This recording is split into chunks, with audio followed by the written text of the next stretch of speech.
what's going on with you and Devin? Are you guys still working? Yeah, I mean, he that's ain't fight for long for a minute. So, like I say, I gotta shit. I ain't getting no younger, so I want to finish out my career and make up. Get a couple more accolades, and once it's over, it's over. So, I'm just taking the time right now to do what I gotta do. And like I say, I don't know how much more time I'm gonna have left, and he don't have nothing scheduled or coming up. So, you know, um, he just doing what he gotta do right now, just staying a little bit of conditioning.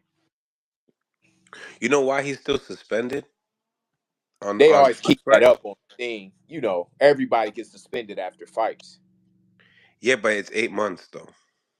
Well, everybody had that on BoxRec. Like if you look up Loma, it might say suspended still. Okay. That nothing. Yeah. No, no, no. Loma just can't. Loma just stopped Cambosos. No, what I'm saying is you get suspended after every fight. They suspend you no matter Oh what. yeah, yeah, yeah. I know. And You sometimes it just clear the date though.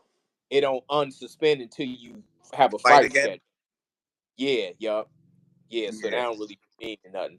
yeah. They do that with the promoter too. When it says like you fought with a promoter, they'll keep in. Yeah, like that. Like if a fighter get knocked out, they might give you a clearance. Like say who got knocked out recently, like Mungia, they might say you got to take 4 or 5 months off. Then you have to. If they that suspension, yeah, you got to take it off if you get knocked out. Because I was like, I'm over here thinking, I'm like, yo, if he's still like, I thought Ryan was suspended. So yeah, he taking a whole year off. He working with Nate Jones. What you think about that? From Chicago, Nate Jones. What about it? What you think about him working with him? What Devin you working with mean? Nate Jones. Oh yeah, Nate. Yeah, Nate. I think shit. He came in a minute ago. It probably just got recorded. I know he was around even before I came back in with him, or around the same time. He I know what he was bringing in the same, bringing to the table the same thing that he brought for Floyd at the time. Hmm. You know, they know his boxing. Right, right. Yeah. Um. So yeah, it seems like Bill's putting together a big team. A big team together for Devin. I think that this is good. Oh yeah, I mean, yeah, Nate definitely knows boxing. But it's all on Devin really and what he comfortable with. Like it's all about the fighter, man, and the chemistry and bringing out the best in that fighter because you got good trainers in boxing, but that don't mean they gonna mesh with the fighter and get them going. Mm. Like for me, Devin was always easy for me to train because I know what get him going. I know his style. I know when he's sharp. I could feel it, and so it's all about chemistry and all of that too. But I don't know. Everybody got pros and cons to them. To be honest with you, like when it come to even trainers and they decisions, they got pros and cons. Like so you got to be real. You got to be humble when it come to. You got to have a humble approach as a trainer too, because you could be making the wrong decision as a person is making the choices off of arrogance. Right. So all trainers think they the best, this, that, but it matter, are you the best with that fighter? You get what I'm saying? Yeah. So that's really the thing to me. Like I would keep it honest. Like if I'm working with a fighter, even though my style, I train a fighter to bring out the best in them, like the old school trainers do. You don't have many of them today that can take a fighter and bring the best out in them. Usually, you get a fighter that got style that they perfect and they throw it on everybody. That ain't really what a teacher is. So to me, it's like, all right, if I'm training Pitbull, I'm gonna train him this way. If I got Shakur, I'm gonna train him this way. And it mattered for the fight. It's not just overall. I would say, okay, we fighting him, we got to fight this way this fight. Oh, if I'm training Tank, we fighting this guy, we got to fight him. This it's a strategy for that specific fight as well. So it's a lot that go into it, but it's a lack of knowledge in this sport today. I could just say that hands down. Like, it's a lot of dudes that think they know what they doing and they don't. Like, but only the real ones gonna be able to detect it. Like, it's a lot of arrogance though, to where dudes is calling shots, or dudes that they are training shouldn't even be in that role for real. Like, What do you and think? that's What 90% of them. 97%? No, 90 something, probably 90% and more dudes ain't qualified as they think. What do you think that Nate Jones brings to Devin's repertoire? What do you think he could bring at this moment in time in his career right now? While you're out here training and obviously finishing the goals that you want to do. Do you feel like that's the reason why he went with Nate?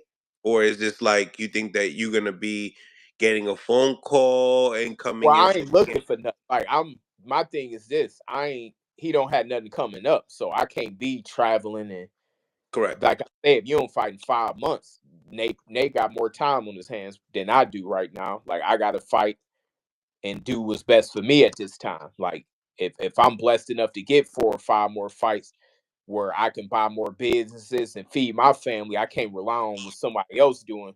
See, people don't take into consideration that kind of stuff too. I took many years off to put people before me, Yep. which got to do that as a trainer. Oh, but of course, if Devin called me himself, like, hey, it's time to go. Let's do this. Let's yeah, oh yeah, for sure. But ain't nothing scheduled right now. But other than that, man, You gotta boxing is keep my grinding. You gotta keep grinding.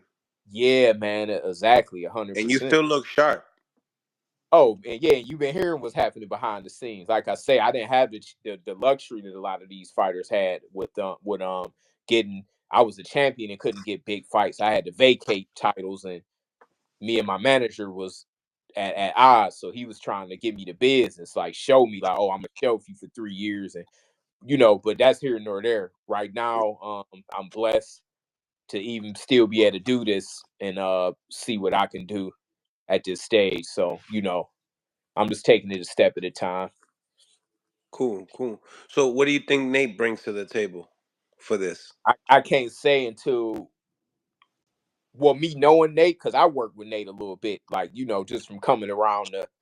Can you explain your relationship with Nate too, so we can kind of get like Oh, for the Nate. Oh, fans? that's We all yeah, want to that's know my what's guy, right? going on. Nate. Yeah, Nate is my guy, man. We He's around. from Chicago. He used to work with the Mayweathers.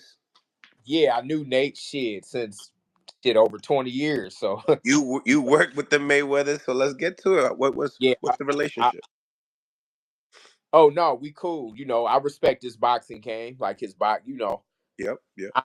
The times that he was there, I wasn't there. Like when he worked with Devin, I Okay. wasn't like it'd be like, oh, he left and went back to Chicago, then I'm back out in LA, Hmm. when he wasn't there. So I didn't see him work. But I know Nate does know boxing. Like, he come from the cloth of knowing some old school knowledge. So really from there it's just about chemistry. Mm. It's about chemistry. Like, I know how I like to train Devin and what get him flowing and how to have him, and make sure that you don't try to force on somebody what ain't them. You get what I'm saying? As long as you don't try to change a fighter too much, then everything should be good. But Nate is smart enough to know, um not to force something that ain't there. You get it? Like, so with Devin, it's easy for me to train Devin because I know him, and he know the moves that Senior taught him, and Senior was my teachers, Floyd Senior. So with that being said, I know if Devin's trying to force something, we not trying to become Mike Tyson. Fuck what the fans say.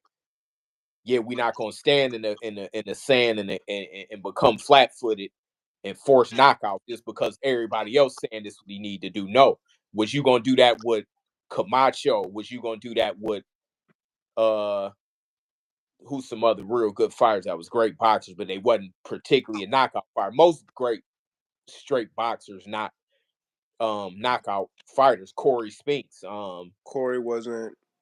What would you? even Muhammad Pernell, Ali Pernell, really wasn't. Pernell wasn't right. Pernell wasn't. So are we gonna try to train him like Tyson? No.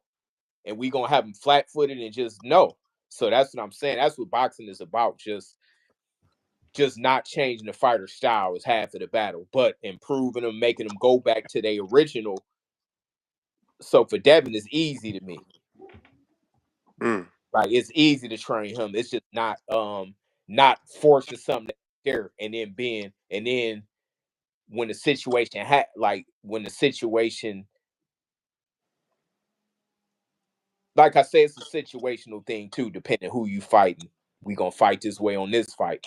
We might need to go to this guy and fight him more, but this guy we need to box, not fighting off of ego and not training off of ego. So that's really the thing. But yeah, like I said, um Dev got all the talent in the world, so it's not hard to train him. It's just about being humble and not getting greedy. Training a fighter that good, you can get greedy and want them to do everything that they shouldn't do, but you don't know that until the outcome is. So with him, it's just not getting too greedy because they can do it all.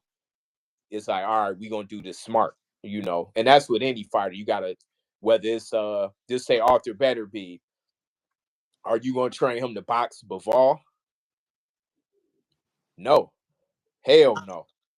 Now with Bivol, it's about him boxing and staying on the outside and using his footwork and all of that. That Obviously you gotta have some type of boxing. You gotta bring certain types of boxing, even if you are a person that's gonna make it dirty. People don't know, like, yeah, he's swinging a wild punch, but yeah, he's balanced and his head's off the line too. You know what I'm who? saying? Well, who? Well, certain fighters and stuff like Yeah, that. every fighter got a style and they got moves. Nobody does everything the same. So look how Aaron Pryor fought. That wasn't the style that you gonna teach to everybody, but he might could be the best 140 pounder ever. George Foreman, George Foreman. His tricks was different. He fought a certain way, but he was a smart, real good skilled fighter. Like Joe Frazier. Frazier, yeah, he fought a certain way. So you wasn't gonna put Frazier in and have him start dancing around all of a sudden because somebody say, oh, he can't box. Oh, he can't box. Now we're gonna have him on his toes all of a sudden because of what the crowd and the fans say. Hmm. Yeah, nah, we're gonna go in and beat him. We're gonna beat Joe Frazier. Same as Ali. He gonna dance, he gonna jab, he gonna put his combinations together. What, like, do you see Devin going into like a big tough fight? When he comes back. I mean, if it's up to him, I'm sure he'd fight anybody. That's one thing about Dave.